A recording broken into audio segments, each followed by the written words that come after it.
Pemirsa, Pengadilan Negeri Batam kembali menggelar sidang dengan terdakwa Fandi Ramadan. Fandi didakwa hukuman mati dengan kasus dugaan penyeludupan sabu-sabu seberat 2 ton.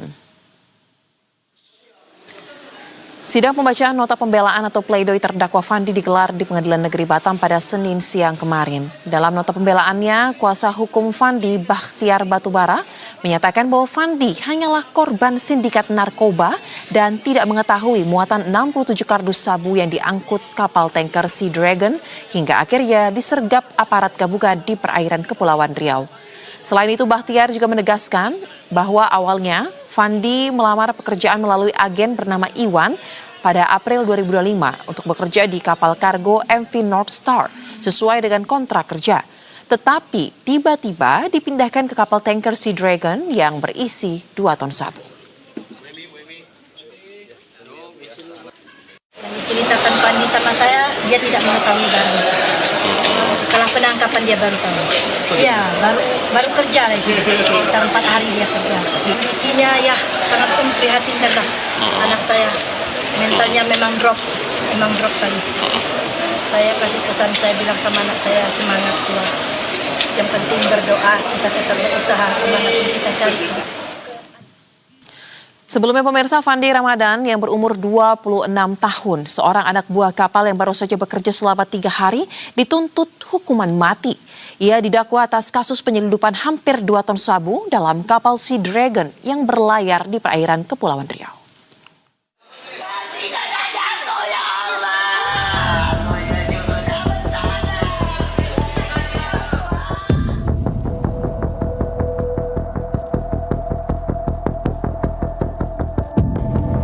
Fandi Ramadan, seorang anak buah kapal yang dituntut hukuman mati karena didakwa membawa hampir 2 ton sabu di dalam kapal. Fandi merupakan lulusan sekolah pelayaran teknik tingkat 4 dan baru menyelesaikan pendidikannya pada 2022. Ia hanya memiliki pengalaman kerja lokal di kawasan Makan Baru dan Pangkal Susu sebelum bekerja 3 hari dan berlayar dengan kapal Sea Dragon yang membawa 2 ton sabu. Sebelum keberangkatan, Fandi sempat diantar ibunya Nirwana ke rumah kapten kapal, namun dalam perjalanan muncul tambahan biaya yang disebut sebagai uang agen sebesar 2,5 juta rupiah. Uang tersebut dibayarkan keluarga Fandi kepada kapten kapal untuk diuruskan kepada perantara. Pada akhirnya dalam kontrak kerja, Fandi disebut akan bekerja di kapal kargo bernama MV North Star. Namun setelah tiba dan menunggu hingga 10 hari di Thailand, para ABK akhirnya berlayar, tetapi Fandi dipindahkan ke kapal lain yakni Sea Dragon. Kejaksaan Negeri Batam pun akhirnya menuntut pidana mati terhadap 6 terdakwa penyeludup sabu seberat hampir 2 ton yang diangkut menggunakan kapal Sea Dragon Terawa di perairan Kepulauan Riau. Dalam surat tuntutannya, jaksa menyebut persidangan telah memeriksa 10 orang saksi dan 3 saksi ahli. Fandi pun diduga telah menerima uang 8,2 juta rupiah. Orang tua Fandi Ramadan pun mendatangi pengacara Hotman Paris di Jakarta. Kedatangannya untuk meminta pendampingan hukum serta mencari keadilan atas kasus anaknya tersebut. Keduanya meminta Hotman untuk mendampingi kasus anak mereka. 2,5 juta sebelum naik kapal Thailand ini pun dikirimnya sama saya untuk bantu adik-adiknya sekolah. Jadi saya nggak terima anak saya begitu berat tuntutannya, sementara anak saya pun tidak tahu mengetahui apa-apa. Pengacara Hotman Paris Hutapea menilai kasus ini janggal dikarenakan pada saat persidangan kapten kapal mengakui meminta pertolongan kepada para terdakwa untuk mengangkut barang ke atas kapal. Bahkan Fandi sempat menanyakan isi barang dan diakui oleh kapten kapal barang tersebut berisi uang dan emas. BAP katanya si anak ibu ini waktu sesudah 67 bungkus ini masuk kapal nanya itu apa, kata si kapten katanya itu uang dan emas. Iya, itu di persidangan pengakuan dari si Fandi bahwa dia pernah menanyakan itu ke kapten, diakui kapten nggak? Diakui pada saat. Kasus ABK Fandi pun mendapatkan perhatian khusus dari DPR RI. Komisi 3 DPR langsung menggelar rapat khusus terkait tuntutan hukuman mati anak buah kapal tanker Sea Dragon Fandi Ramadan. Rapat digelar guna menyikapi tuntutan yang disampaikan jaksa dalam persidangan di Pengadilan Negeri Batam. Dalam rapat ini, anggota Komisi 3 DPR memutuskan bahwa pihaknya sepakat menolak tuntutan hukuman mati tersebut. Komisi 3 DPR mengatakan Fandi Ramadan bukanlah pelaku utama. Bahkan ia tidak memiliki riwayat melakukan tindak pidana dan sudah berupaya mengingatkan tentang potensi terjadinya pidana. Komisi 3 DPR mengingatkan majelis hakim perkara tersebut bahwa pidana mati dalam KUHP baru merupakan alternatif terakhir.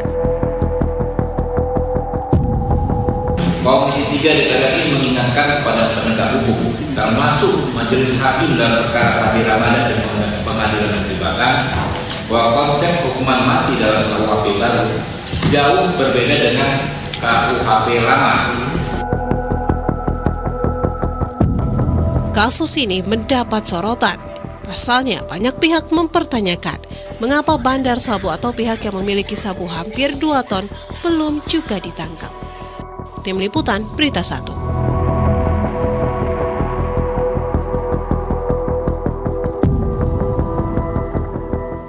Dan kita akan langsung membahas terkait dengan hal ini pemirsa bersama dengan seluruh narasumber yang telah bergabung melalui sambungan virtual. Sudah ada Ketua Komisi Kejaksaan RI, Profesor Pujiono Suwadi, kemudian pakar hukum pidana Universitas Sudirman, Profesor Hipnu Nugroho, dan juga Muhammad Ridwan, selaku kuasa hukum keluarga ABK Fandi Ramadan.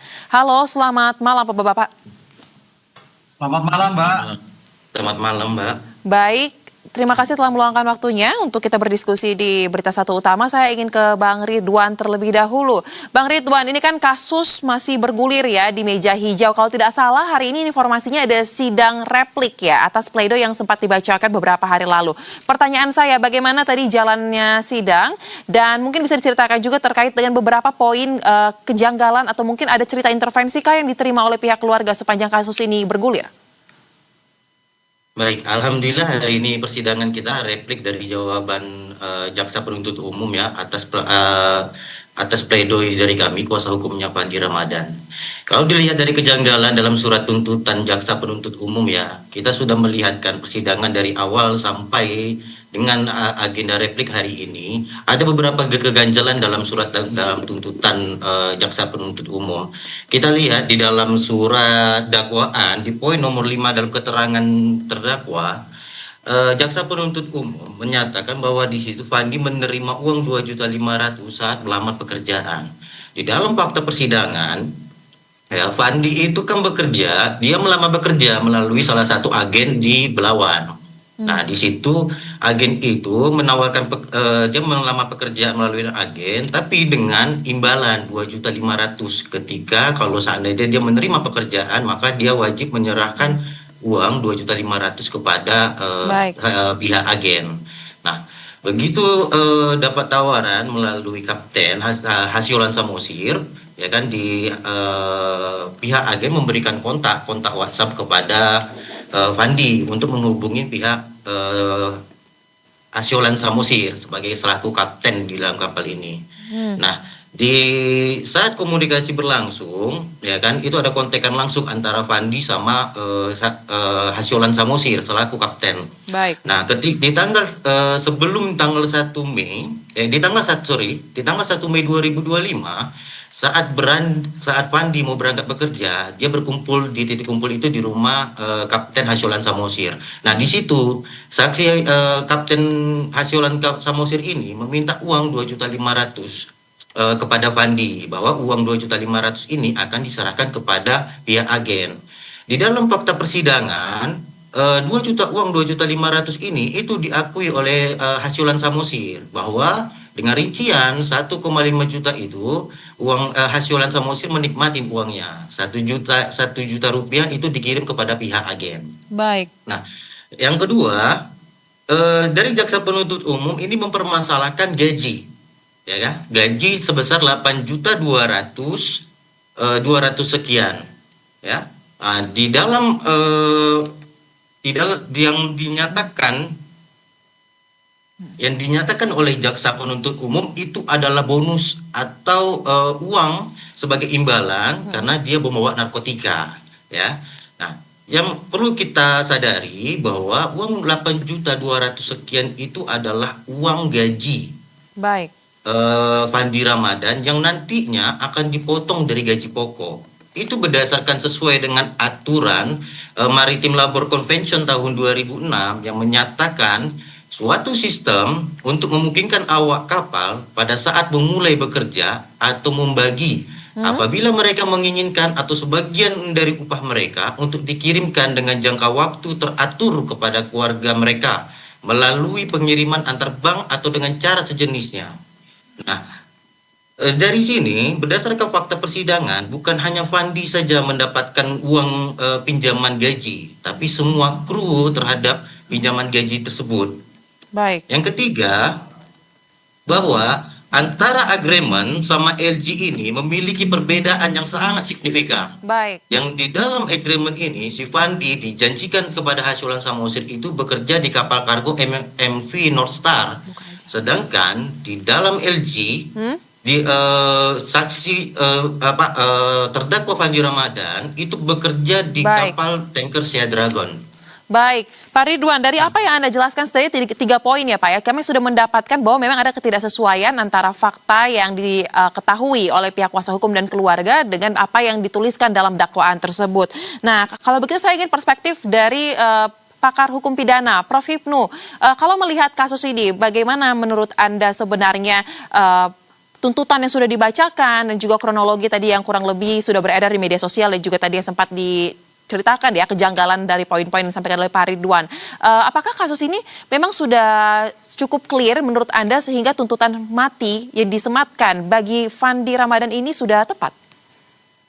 Ya, begini Mbak. Kalau menurut saya dalam suatu pemidanaan itu ada namanya doktrin dualistis yang sekarang itu berkembang. Makanya KUHP nasional itu meletakkan bahwa dalam melakukan hukuman, dalam melakukan pemidanaan itu melihat dari cara melakukan, pembuat melakukan, dan perbuatan yang dilakukan.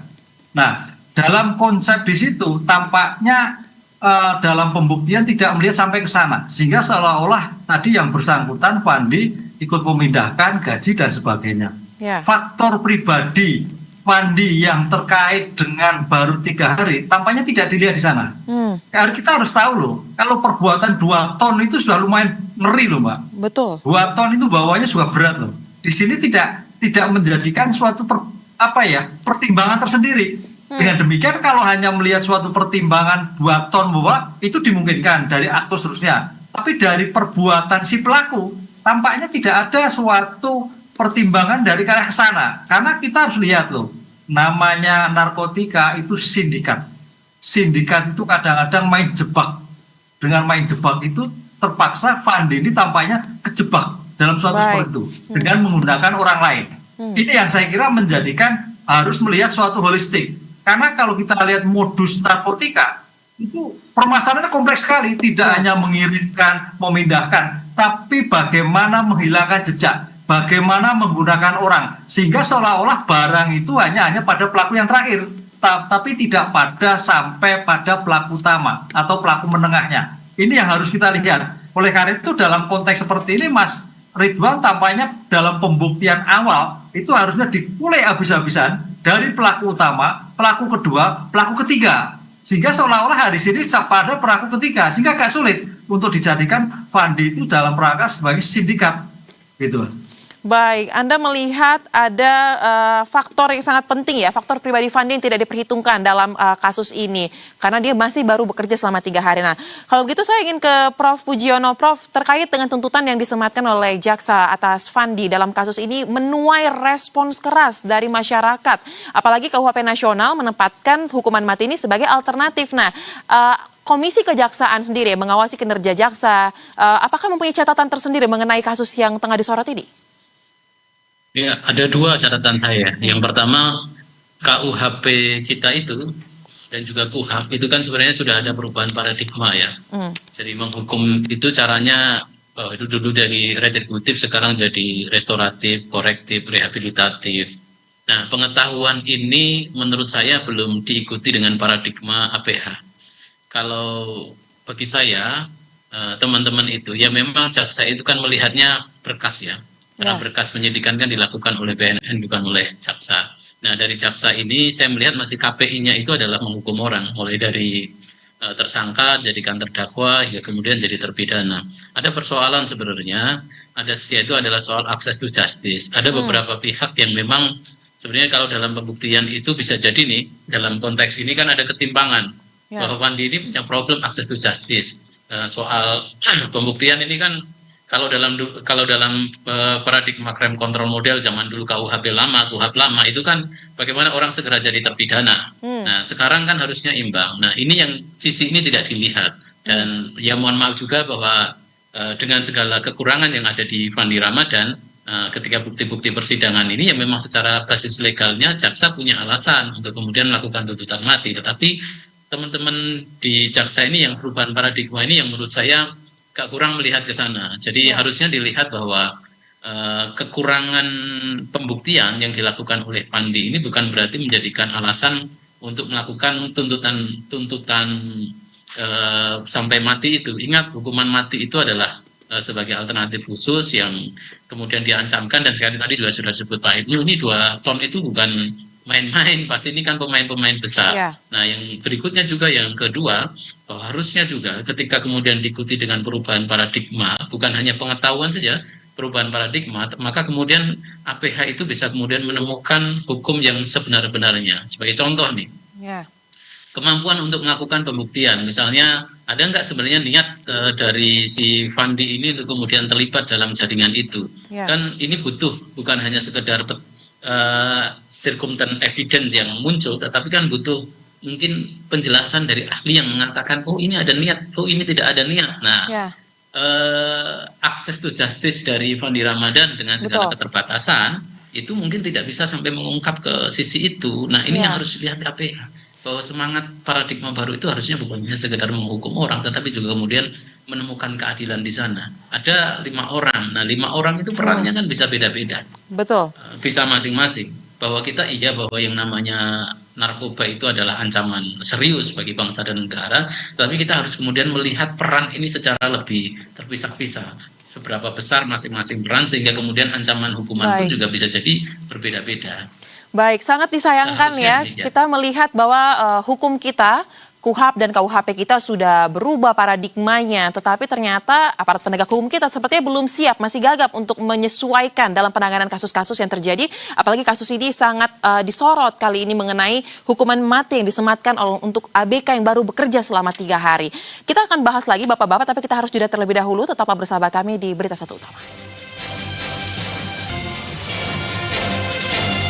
Terima kasih pemirsa, Anda kembali bersama kami di Berita Satu Utama dan kita lanjutkan pembahasan. Tadi kita sudah membahas cukup banyak ya, dan poin-poin juga sangat menarik disampaikan oleh para narasumber. Nah, sekarang saya ingin ke Pak Ridwan lagi. Pak Ridwan, mungkin bisa diceritakan sedikit dalam proses pembuktian, sidang pembuktian kemarin, apakah ada kendala sebenarnya yang dialami oleh tim kuasa hukum dan sehingga akhirnya seperti yang tadi dikatakan oleh Prof. Fujiono ya, tidak sampai kepada pembuktian yang bisa menunjukkan bahwa Fandi ini tidak memiliki peran utama dalam peristiwa ini? Ya, sebenarnya sangat sedikit sulit waktu kita pada agenda pembuktian. Yang pertama itu terhadap titik koordinatnya. Ya, titik koordinat itu jaksa penuntut umum itu sudah membawakan barang bukti, yaitu berbuah Starling. Nah, sampai sekarang Starling itu tidak pernah menunjukkan atau tidak pernah dibuka oleh jaksa penuntut umum.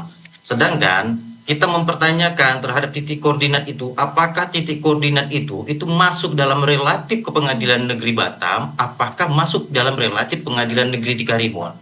Nah, itu dalam yang pertama ya, tidak pernah yang sulit untuk kami buktikan.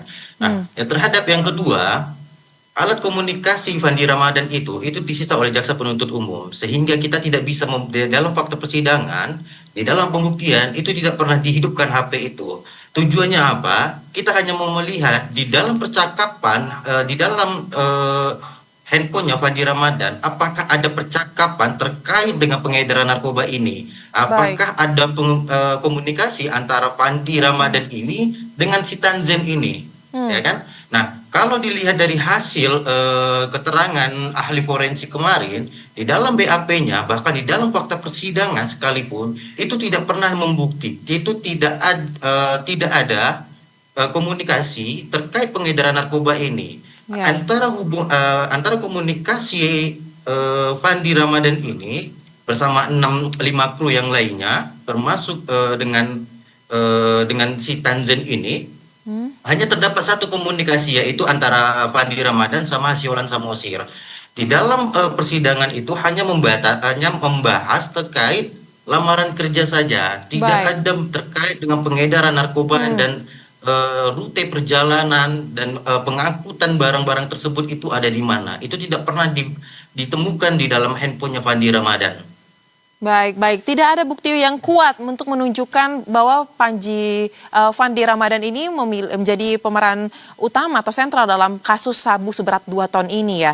Sangat disayangkan sekali ya dalam pembuktian tidak bisa dimaksimalkan kemarin. Lantas kalau begitu Prof. Hipnu, langkah apa kira-kira yang masih bisa diupayakan atau apakah masih ada kemungkinan nih Prof. Hipnu, tuntutan sudah dibacakan ya, tetapi apakah Anda melihat majelis hakim kita bisa melihat lebih dalam lagi dalam kasus ini sehingga nantinya kan tahapan saat ini sudah replik ya, hari ini sidangnya kalau tidak salah ntar akan ada duplik dan akan masuk keputusan untuk bisa memberikan rasa keadilan, memenuhi rasa keadilan tersebut meskipun memang sepertinya teman-teman di kejaksaan hanya fokus pada pembuktiannya saja. Gini Mbak, jadi memang ini kalau ibarat perjalanan sudah 60%, 60-70%. Dan ini masih banyak peluang untuk bisa menjadikan bahwa Fandi itu memang bersalah, tapi tidak menjadikan hukuman mati. Karena Mbak, sampai sekarang namanya pidana mati, itu terakhir itu Freddy Budiman, tahun 2008. Sampai sekarang tidak ada. Bahkan kalau kita lihat data, kemarin mahasiswa penelitian, itu di Nusa Kambangan sini aja ada 250-an yang menunggu eksekusi mati. Kalau seluruh Indonesia itu sekitar 400. Nah kalau ditambah Fandi dan kasusnya berarti 406. Pertanyaannya, sekarang apakah ada eksekusi mati? Nggak ada. Ada gitu, nggak ada. Padahal kalau kita lihat konteks hukum itu namanya, hukum itu harus selesai, harus dieksekusi. Litis finire opertet, kan gitu Pak. Nah dalam hal seperti ini tampaknya pidana mati ini mudah-mudahan menjadi shock terapi bagi siapapun yang ada dugaan sebagai pelaku narkotika. Satu. Kemudian, apakah masih mungkin? Saya kira masih mungkin sekali. Apalagi tadi, KUHP nasional kita itu meletakkan sebagai subjek terdakwa yang melihat sebagai bentuk rehabilitatif. Rehabilitatif perbaikan.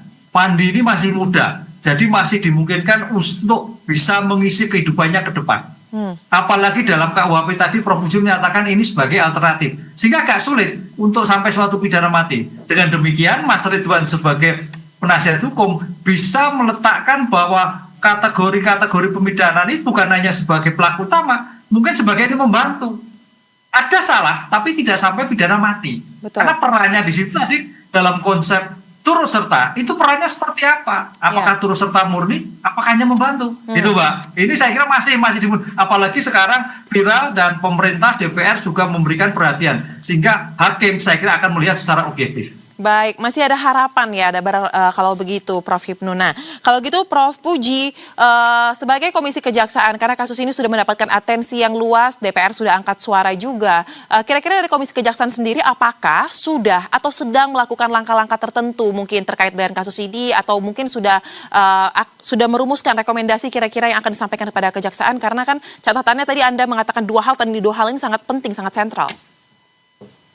Ya. Sejak kasus ini mencuat dan viral, saya kontak dengan Pak Jambidun, termasuk juga dari Kejaksaan Tinggi di Kepri ya, terhadap perkembangan kasus ini. Ya memang kita dapatkan respon dari secara tidak langsung ya, ada respon yang kita dapatkan dari Kejaksaan Tinggi Kepri yang memang menyatakan ada basis syarat hukumnya, tetapi kita minta untuk kemudian teman-teman di Komisi Kejaksaan untuk mengkaji ini agar kan berkali-kali juga Pak Jaksa Agung minta untuk bahwa yang namanya hati nurani itu tidak ada dalam buku, tidak ada dalam pasal. Nah, ini saatnya untuk kemudian menerapkan apa yang disampaikan oleh Pak Jaksa Agung, teman-teman di daerah, bahwa memang bisa jadi keterlibatan Fandi ini dalam narkoba 2 ton ini ada, tetapi sejauh apa keterlibatan ini, dia sebagai turut serta penuh, sebagai pembantu atau seperti apa. Nah ini yang kemudian harus dilihat bukan hanya dengan kacamata legalistik, tetapi kacamata hati nurani para APH yang saya sebut tadi di depan, bahwa perubahan paradigma ini harus penting dari atas sampai kepada bawah, termasuk dalam kasus Fandi Ramadan ini. Ya, kita tunggu nanti semoga ada respon positif juga dari Kejaksaan Agung, termasuk juga nanti Kejaksaan Tinggi di Kepri, seperti kasus yang guru kemarin juga ternyata juga direspon oleh Kejaksaan Agung dengan dihentikan. Nah, ini tentu juga tidak harus sampai kemudian dihentikan ini, tapi ini harus ada respon sehingga kemudian perubahan paradigma yang sebagai dimaksud itu bisa kemudian direspon positif juga oleh teman-teman di Kejaksaan Agung. Baik, apresiasi sekali ya langkahnya sudah dilakukan dan mendapatkan atensi juga langsung dari Kejaksaan terkait dengan hal ini. Kita tunggu bagaimana berarti kelanjutannya. Tetapi terakhir saya berikan kesempatan kepada Pak Ridwan, berbagai pihak baik dari DPR, Komisi Kejaksaan juga sudah mengambil langkah, dan tadi Prof. Hipnu masih memberikan analisa dan masih ada harapan kasus ini nantinya berakhir tidak harus melakukan atau mengeksekusi pidana mati. Nah, kalau dari keluarga sendiri yang saat ini menjadi fokus yang tengah dilakukan dan harapannya, silakan Pak Ridwan singkat saja. Iya, harapan kami sebagai kuasa hukum Fandi Ramadan setelah kita lihat fakta persidangan yang berlangsung selama ini, bahwa Fandi Ramadan itu adalah korban penipuan dari saksi Hasyolan Samosir selaku kapten kapal ini. Maka kita sebagai kuasa hukum dan begitu juga keluarganya Fandi Ramadan dengan nyatakan bahwa si Fandi Ramadan ini tidak berhak untuk dihukum walaupun sehari dia. Kenapa? Karena di sini Fandi Ramadan itu adalah betul-betul korban dalam penyidikan narkoba ini. Begitu menurut saya. Baik.